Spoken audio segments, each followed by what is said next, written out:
All right, everybody, this is Breaking Silos, Unlocking Enterprise Value Through Data Interoperability.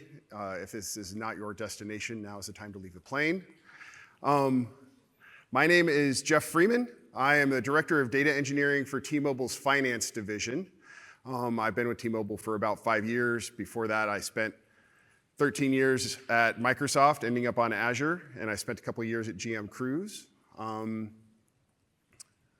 And I'm Mohit Kumar, Technical Staff, Solution Architecture at T-Mobile. I have been with T-Mobile for over 9 years now. Before T-Mobile, I was consulting at Microsoft and just working on data analytics and solutions.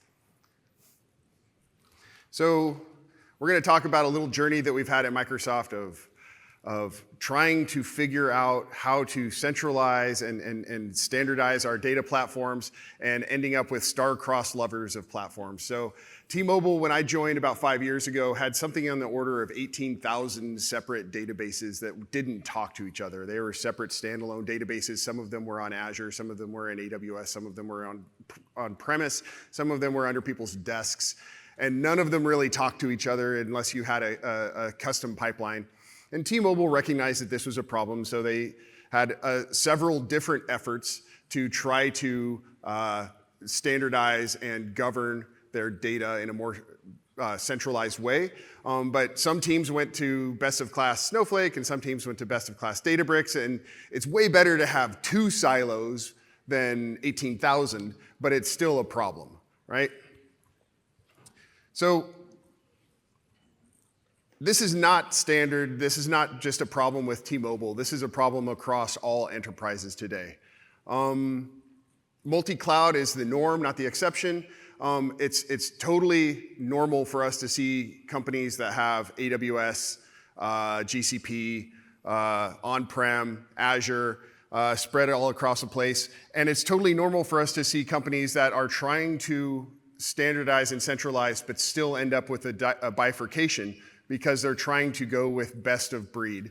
But different people have different ideas of what's best of breed for, sometimes it's their use case or sometimes it's their company, but it's not unnormal for there to be different pieces that don't talk to each other.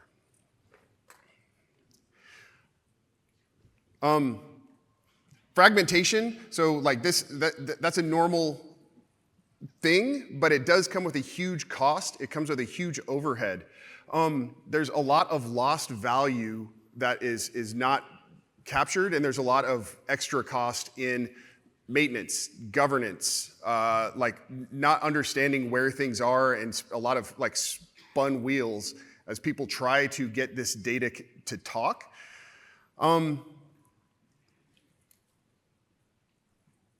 It becomes really important for companies to try to make not just centralized efforts, but to try to figure out ways to allow them to talk where they don't require centralization. And that's what we've really been trying to drive. Thanks, Jeff, for defining the problem space. So let's talk solution. And solution to us is interoperability. And we feel interoperability is the key enabler for cross-platform harmony. Data mesh as a concept is a decentralized architecture where each domain manages their data product in the technology that they know best. We feel about it a bit differently and believe that a federated architecture is what makes data mesh interoperable and scale better. We believe the true interoperability state is when the providers and consumers of data can collaborate effectively. They have less data hops between the provider and the consumer of data, essentially cutting down the data proliferation. They have the choice of bringing their own compute because each compute has their own USP. So how can you use it to better organize or run your workload? And obviously, the goal is to prevent more data silos. And with this goal, if you think about the centralized components like the semantics, syntax, and governance, this is what defines interoperability. Think of syntax as the foundational building blocks. like which table format to use, how are we storing the data, where we are storing the data, where we are cataloging it. Those are some of the foundational blocks that you need to get right. Semantics is more about the enrichment. How do you add context and meaning to the data you have? Like the comments that describe your table, your columns, the taxonomy of the data, the tribal knowledge which is associated. How do you embed more of that information into the data states that you are building? And then there's governance, which essentially involves all the policies, all the rules and processes around which we all need to kind of align. That's what ensures the trust and accountability is there for that data use. And if we do it right, I mean, there is a lot of business value to unlock. Like we can meet the users where they are. We don't have to ask the user to move to a platform, but rather enable users to bring their own compute and use it. We can make architecture composable, which is just use a modular best-of-breed technology stack. You don't have to centralize on one aspect like Jeff was mentioning before. You can support your data minimization efforts because obviously with the grow, you need to have the guardrails where you can control it. And obviously when you simplify a lot of these, you'll be able to achieve lower costs with less data hops. Obviously your processes and data latency will go down. And there is a world where the transactional and analytical needs are converging. This architecture is going to help. The interoperability aspect is going to help be us ready for that architecture. And to talk more about the solution, Jeff? So a key aspect of what we were trying to achieve when we set out our architecture was to minimize the bar, keep the bar as low as possible in order to enable interoperability, in order to empower that concept of a modular system, in order to empower people to bring their own compute, to bring whatever new innovations that they come through from an architectural standpoint. What's the minimum bar that we need in order to make it possible for us to have interoperability? And for us, that came down to these few foundational blocks. First, data is managed for us in ADLS. That's not a hard rule. People can have data in other locations, but data has a center of gravity. Data has, there is importance in locality, and so for new things that are going to be done, we preference strongly towards ADLS, not because we have because we both worked at Microsoft, but because that's where there was already a ton of data at T-Mobile. Data stored in open table formats. This is actually way more important than the data stored in ADLS. But open table formats, Iceberg, Delta, we don't actually care what open table format you use. We have a preference for Delta with uniform. But bring an open table format and we can figure out how to make it work. But this is the real key, is you need to have your data stored in a cloud storage if possible, in an open table format. And we need it registered with a programmatically accessible catalog. So for us, we chose Unity Catalog. At this point, it is by far the most full-featured. We already had a ton of teams that had already moved aggressively onto Unity Catalog, and it made a lot of sense for us to centralize there. But the foundational piece that you need is a programmatically accessible catalog so that you can have things like governance processes that are going to be able to go find your data and scan it, right? And that leads us directly into the cross-functional governance practices, which is you need to plan for there to be some sort of centralized processes that are going to make sure your data is being properly secured, make sure it's being properly classified, make sure you have whatever sort of PII or sensitive data scanning available. We don't really know what all of those practices are going to be in the future. We have a good idea of what we do now, but you need to make sure that you're future-proofing by trying to get all of your data so that it is accessible programmatically. And then finally, the open REST interfaces. This fits really neatly with the cross-functional governance, which is we needed something to make sure that as new security or governance requirements, as new scanning requirements come about, that we were going to be extensible there. So we feel like that's a really low bar for teams to say, hey, like use whichever system you want, as long as it's storing data in open table formats in cloud storage and is able to plug into our centralized catalog. Thanks, Jeff. And to talk about the functional flow, and if you keep that minimum bar, if we talk it from a functional view perspective, let's take the first scenario of data that is managed by Databricks and is read by a user who is on Snowflake, right? So obviously, when the Databricks is managing, the data is stored in ADLS, and we are keeping it in a uniform format. So the first time when the user is on Snowflake compute and is trying to make connection or is trying to read a table, what essentially happens is Snowflake is redirecting those metadata requests through the open REST API that Jeff just talked about. That goes to the Unity catalog, retrieves the metadata location, and then passes on to Snowflake. Snowflake has the same context of the ADLS where the data is being stored. And given it can understand the Iceberg component of uniform metadata, it's able to process and render the data to the user. The same is true even the other way around, when data is managed by Snowflake but read by a user on Databricks. The only difference is what the bare minimum file format or table format is guaranteed as. So in the case of Databricks managing it, it's uniform. In the case of Snowflake managing it, it's Iceberg.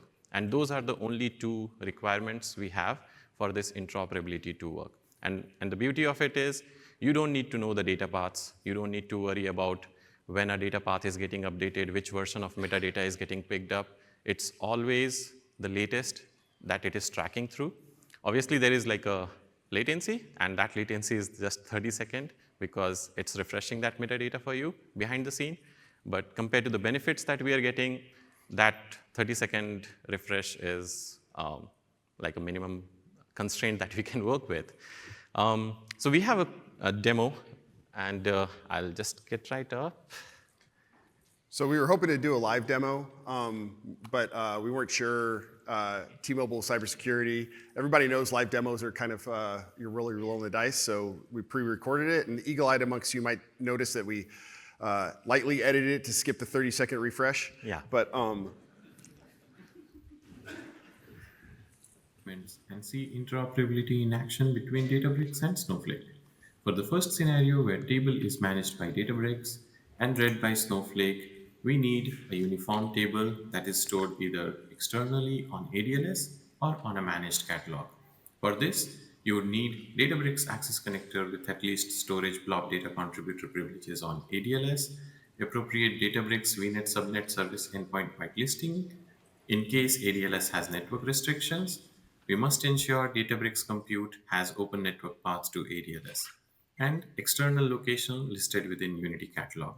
We also need a service principal which will be used for catalog integration on Snowflake with at least read-only permission on Unity catalog table and as a registered user within the workspace.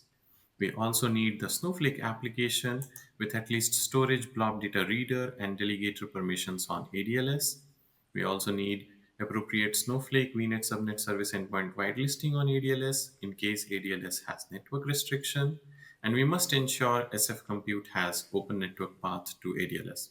Lastly, the external volume must be listed within Snowflake. To see this in action, we have a sample uniform table with support for Iceberg metadata that we'll be using. First thing first, here we have the external location which we'll be using to store the table. As can be seen, it's leveraging an access connector connecting to the storage account for listing this external location within Unity catalog. Next, we have the sample uniform table, which as shown previously is already created in my case.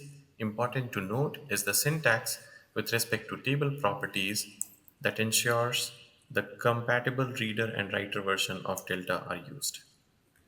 Now let's do a record count for this table before we attempt to read this in Snowflake. And here we have 180,420 records.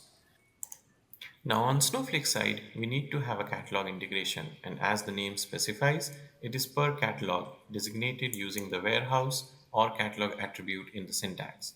You must also list the Unity catalog, Iceberg REST endpoint, and configure OAuth using OIDC endpoint, using the service principal client ID and secret. Alternatively, a personal access token can also be used. Next, we need to create the external volume for which you need the container URI and Azure tenant ID. Upon initialization, you will get a Azure consent URL to register the Snowflake application for first-time registration, post which appropriate rollback access control can be granted on ADLS. Now let us initialize the Iceberg table leveraging catalog integration and external volume.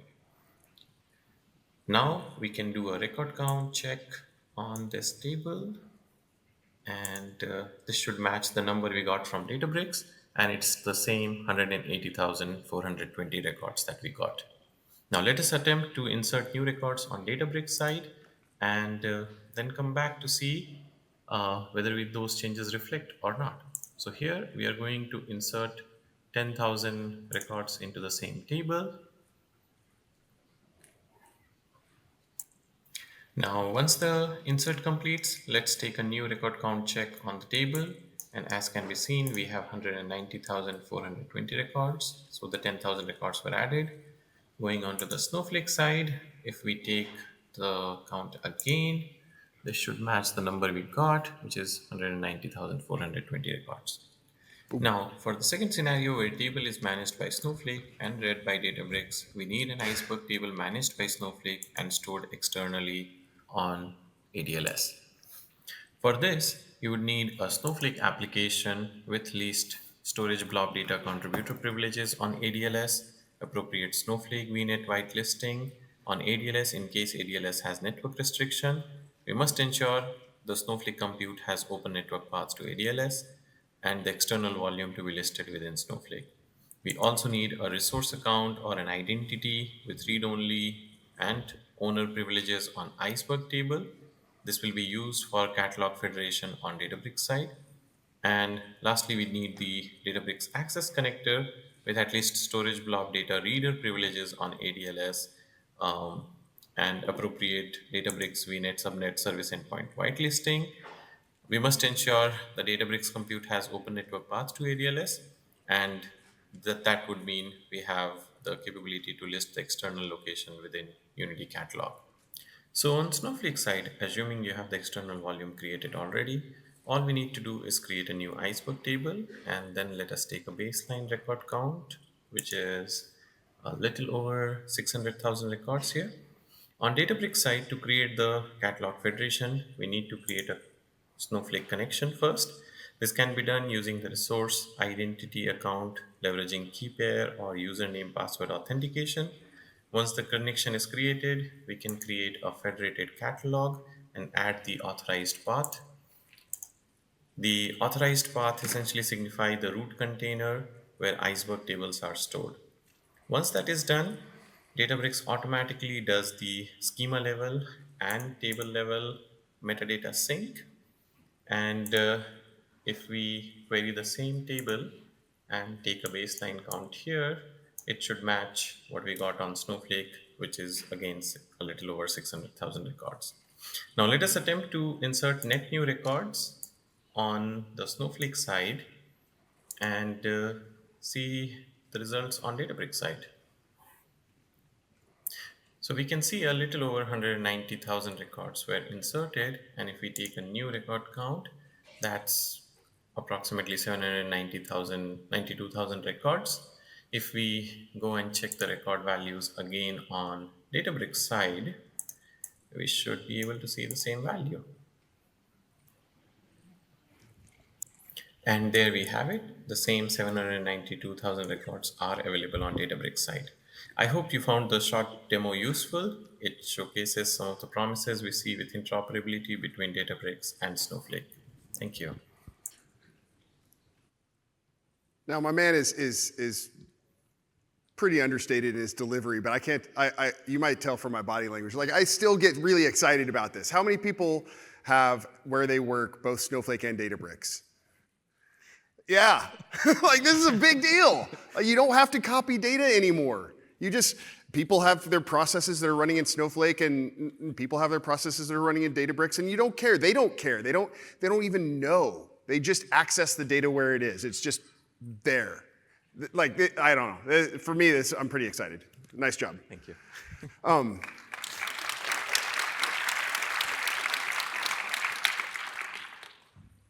There are some challenges and learnings that we've had. There are a lot of like gotchas and speed bumps that we found. One of the biggest for us is because we have such a diverse set of compute and like systems and stuff that's already in place, has been backwards compatibility. We have a significant number of people who still use Synapse and are using the Synapse serverless SQL reader, and that is not compatible with a Delta Reader v2. So we are actively migrating those people off, and we're actively we have a plan to decommission that. But in order to write your data in Databricks using Uniform, it can only be read by Delta Reader v2. So that means that Synapse is not going to work. So compatibility is something that we had to consider. And if you're anything like us, where your workspaces are behind VNets and the firewalls of the world, then that's again one gotcha, because the Iceberg endpoint is something which you need to have publicly available for Snowflake to come in. And when I say publicly, it's not like you open up to the internet, but at least for the IP space from which the Snowflake compute is running. And that way, Snowflake compute has a network path going into your Unity catalog, being able to retrieve the metadata. And this connectivity is only for the metadata. There is no data transfer happening here. It's just a request response that happens through the Iceberg catalog, but still a consideration to have. And talking about some of the architecture consideration, and this essentially goes into defining the semantics and the governance of the world. Like different teams have different practices, and one common practice that we have seen, especially for teams who have been in the SQL of the world, like you interface through views, not through the tables, because you want to have that abstraction from the user, the no-lock behavior and whatnot. And some of those patterns have inherited into what we do today. So that's one consideration to have, because interoperability is on the table. It's on your core data. It's not on your definition. So if you want to manage data through views, then you have to do that additional work of keeping the views in sync across two different platforms. So that's one architecture consideration to have. Data security, like encryption versus masking, this plays directly into what we were just talking about with tables versus views. A really common practice is to mask data using row-level security, column-level security in a view. That's obviously not going to apply here, so you have to think about, okay, am I going to use encryption in order to encrypt the entire table or something along those lines? Whatever encryption you use needs to be compatible with both engines. So you need to make sure that if you're using some sort of encryption tool, that it works both in Snowflake or in Databricks or whatever other tool that you're going to use, whether that's Dremio or Trina or whatever. There are obviously things that you can do, like Mohit just mentioned. You could use views and keep them in sync, either manually, or you could use a tool like Immuta or Privacera, or you could tokenize your data. That's a practice where instead of saying like, hey, I'm going to store my data in plain text and then encrypt that table or use row level, column level, you actually just tokenize it using an external service before you even put it in the table. It's an option. But these are things that you have to think about when you're talking about how you're going to make things interoperable, is how are we going to figure out those requirements and push them down as far as we can. And one such consideration is also around external tables and managed tables. With managed tables, obviously, if you are on Databricks, you already know you get a lot of benefits like liquid clustering, auto partitioning, and whatnot. But if you have a world where you have things like Fabric or any other compute platform which doesn't like the GUID aspect of how managed tables are managed, then it's definitely something that you want to have control over, wherein if you define external tables, you have the control of which exact path on ADLS it's going to manage that data for you. And if you have that control, you can work with technologies like Fabric and do storage integration. So considerations like that are also important, especially when you are organizing data either as external tables or as managed tables. This is actually an area where Mohit and I disagree a little bit in that, like, he's more on the external side, and I'm much more on the if you have a catalog, the catalog should be able to abstract that from you, and we shouldn't allow that to stop us. But I mean, these are the conversations that you have to have when you're planning, okay, how are we going to make our stuff interoperable? And two other things, conventions are always, like I know a lot of people can have all-day conversation about conventions, but it's important to really have a bare minimum conventions, especially when the data products are hosted cross-platform. It's important to have the ability to automate things. It's important to have the ability to have less of tribal knowledge and more of self-servability. It's important to build your data contracts and whatnot. So what we feel is align on a bare set of conventions and automate and scaffold your processes as much as possible. So where do we go from here? And like for us, the road doesn't end here. Like we are exploring and actively working on making interoperability work between Databricks and Fabric, Databricks and GCP or the BigQuery instance, and so on. So it's a process and it's a journey that we have started on, and we are continuing to build more on it.